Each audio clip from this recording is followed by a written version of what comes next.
as a community can do better. What do you want to tell your children about this moment? We need reforms.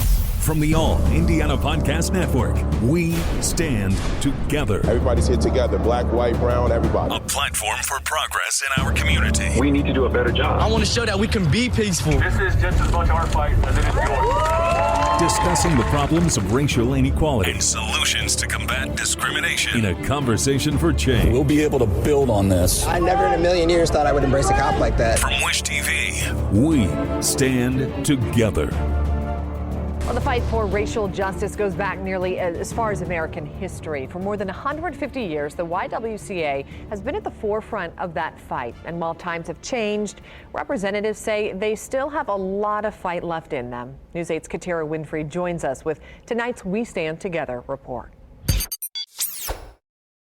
What can 160 years of experience teach you about the future? A lot. Especially when it comes to protecting what matters. At Pacific Life, we've helped people and businesses confidently embrace the future with life insurance, retirement income, and employee benefits. With strategies built on strength and trust, and a promise to be here for you today and tomorrow. Ask a financial professional how Pacific Life can help you today. Pacific Life Insurance Company, Omaha, Nebraska, and in New York. Pacific Life and Annuity, Phoenix, Arizona.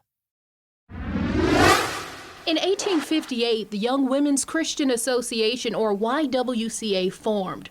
Participating in social justice movements has been at its core since the start, with chapters of YWCA now reaching across the U.S., including Muncie, Indiana.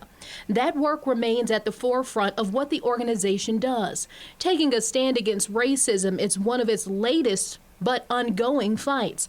WaTasha Barnes-Griffin is the chief executive director, and even though time has changed, a lot, she says, has remained the same. I don't think it's shocking. I think it's a reality that we have to face. We often think that we've come so far, in which we really have, but there is still always a ways to go. And so YWCA, right, we've been a part of, as women-led organizations, we've been a part of some of the most critical social movements, right? Like, again, saying it today versus 160 years ago, at the forefront of women's empowerment and the civil rights movement, to affordable housing and pay equity, violence prevention and healthcare reform. Like, those things are being fought for in 1850, and they're still being fought for in 2020.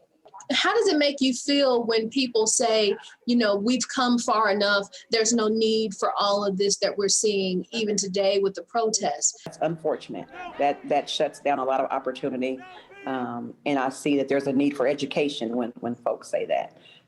And so, yeah, we have come far, and we will continue to go further if we have folks who are willing to stand together, unite, and work towards achieving some of that. What are some of the things that you all do to help push across those messages of racial justice and things of that nature? We combine programming and advocacy in an effort to generate institutional change in those three focus areas. So again, racial justice and civil rights. You know, we are working with our communities and our country. One of our signature events is a stand against racism. And so we want to focus on ensuring that equal protections are available for all people, specific light being on women and women of color. And so we do that through some strategic initiatives. Stand Against Racism is a thing that we do every year in April. And it just asks our community, our country to stand with us, to work towards the elimination of race, to have conversations and to people that don't look like you, that don't live like you, to come to a table and be willing to hear, listen, and to learn and to share. And so that's one of our signature events. The wake of George Floyd's murder, there was a collective in our community of Muncie that said, you know, having conversations with our city leaders, and we've all stood together, black and white, to say that, you know, we want to make sure that justice is running through Muncie, Indiana. And we constantly hear, let's have these conversations, let's talk. Are you hopeful that we are going to be seeing a shift. In recent months, we've been seeing so many protests, not just in Indiana, but clear across the country. Are you hopeful that that's a signal that more people are ready to have those conversations to break down those racial barriers? I think that it's a moment. I'm not sure that everyone's ready to have the conversations, but I think that the light is really being shining and people are seeing what's happening across the country, and you can no longer live as if you don't know. So it's exposed now, but I think that there are many people who are still not ready to have the conversations because they are uncomfortable. And there are some who will just refuse to have the conversation. But our hope is to continue to engage people and use our voices and mobilize in our communities. The YWCA also does extensive work helping provide empowerment, economic development, health and safety services to women.